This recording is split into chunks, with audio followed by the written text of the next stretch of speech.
You know, I really love it when you hear that there's a Blu Ray release of some strange, obscure little film from the past that you've just totally never heard of. Nightmare Man, coming to us courtesy of Ronin Flix, is a classic example of just that. A largely forgotten film that's now getting its first ever Blu Ray release, ready to be reappraised by a whole new generation of horror fans. The film itself was first released in 2006 as part of the After Dark Horror Festivals, before it then got its DVD release in 2008.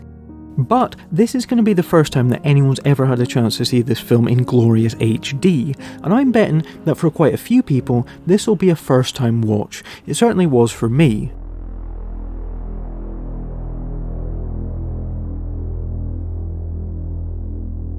So, Nightmare Man is, to all intents and purposes, basically a low-budget slasher film that's got a few tricks up its sleeve.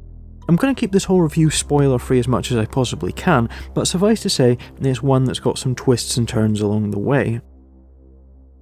We open up with our lead character Ellen getting a package delivered to her which contains this ancient African fertility mask.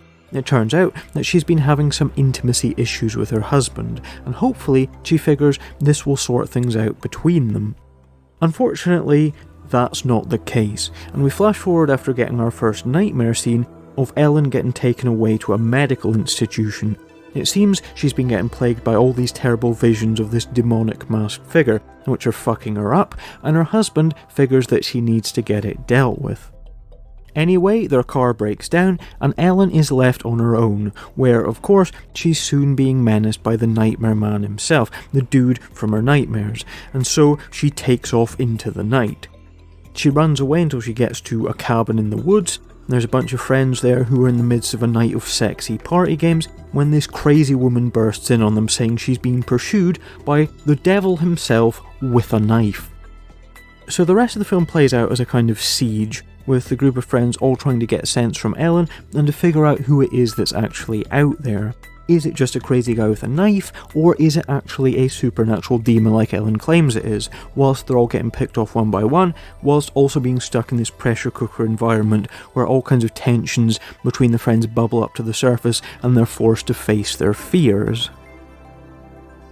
So, I actually really had quite a good time with Nightmare Man, despite having some initial reservations. It's very much a low-budget effort for sure, but I think that even allowing for that, you get the sense that they're actually trying their best with what they've got.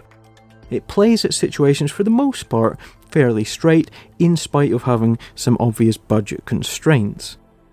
So there's a few things that save this film from being just the cheap tat that it could so easily have ended up as, though I guess the main one is that its cast have all got a real, kind of believable chemistry with one another. You can believe the group of friends in the cabin are actually people who've got a legitimate history with one another. You get the sense that they all get on, and for the most part, they're all pretty likeable and charismatic. It's just fun spending time hanging out with them.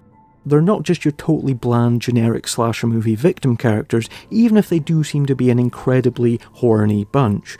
I mean, there's a lot of sex and nudity in this one, which is always cool, because that's always been a key part of the appeal of slasher films, and probably is one of the reasons why, to be brutally honest, I think this film did well for itself when it first came out. The real standout amongst the cast, though, is of course Tiffany Shepis. Tiffany Shepis is someone you'll probably be familiar with if you've seen a lot of low-budget horror films. She's a very fun, likeable actress who rarely ever disappoints, and she really kind of ups the energy of the film whenever she's on screen.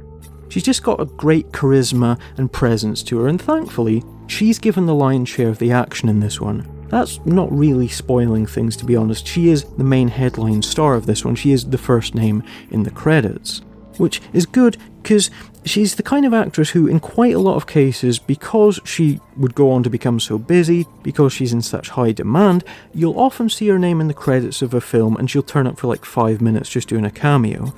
I feel it's quite rare to see her with the actual starring role in a film, so it's nice that you actually get a lot of Tiffany Shepis for your money in this one, and she definitely gives the most value for money out of anyone in the cast.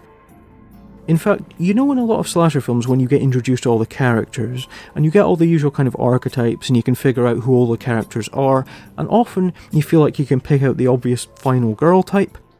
Well, Tiffany Shepis is introduced to us as this crazy hypersex party animal straight away, and she's pretty much the exact opposite of what you'd usually expect your final girl to be. She's in many ways the anti-final girl in a sense, which is cool, and it's actually kinda different. I think also the fact that the film plays out largely as a kind of siege story works well for a lower budgeted film. It lets the drama play out in a confined space, and kind of makes a virtue of the fact that most of the action is concentrated in this one cabin. It is, for the most part, playing out just as a fairly typical slasher film, however, it does take some different directions as it progresses, which again I won't be spoiling here, and I think that some of those curveballs that it throws in are actually quite genuinely surprising. However, I don't think this is an absolute classic by any means, of course. It does have its problems for sure.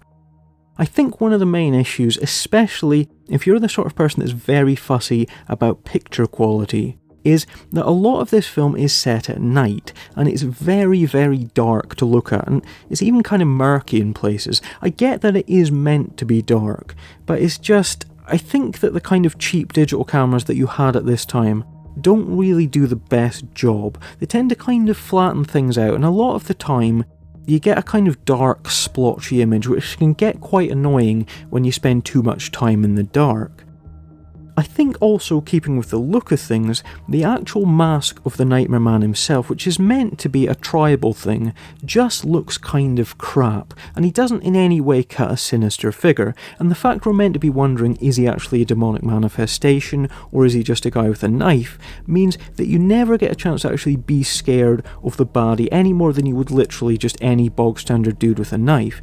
They really needed maybe more of a kind of cool suit, or body makeup, or even just shot him in a more menacing or interesting way.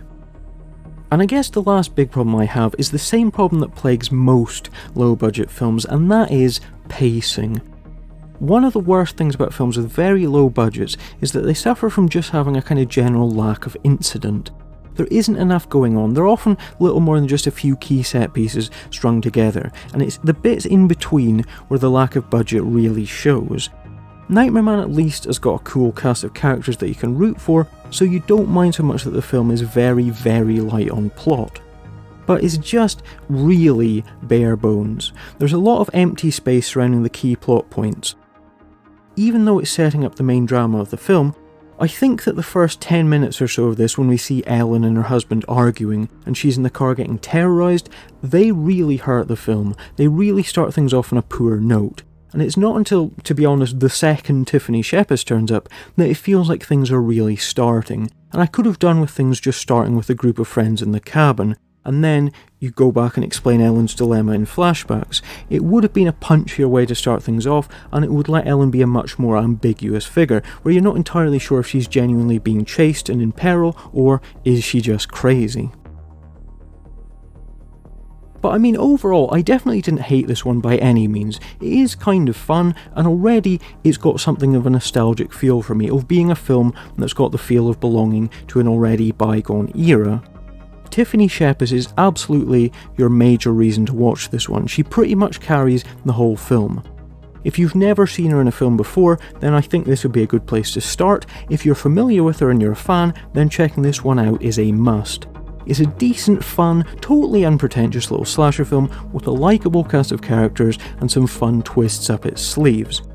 On a purely objective level, it's certainly no worse than a lot of your just kind of average 80s slashers. I'm going to say that personally, for the film itself, this one is getting a 6 out of 10 in my book. It's definitely above average, it does well with what it's got, and it just has fun with itself without feeling the need to be ironic or self-mocking about it.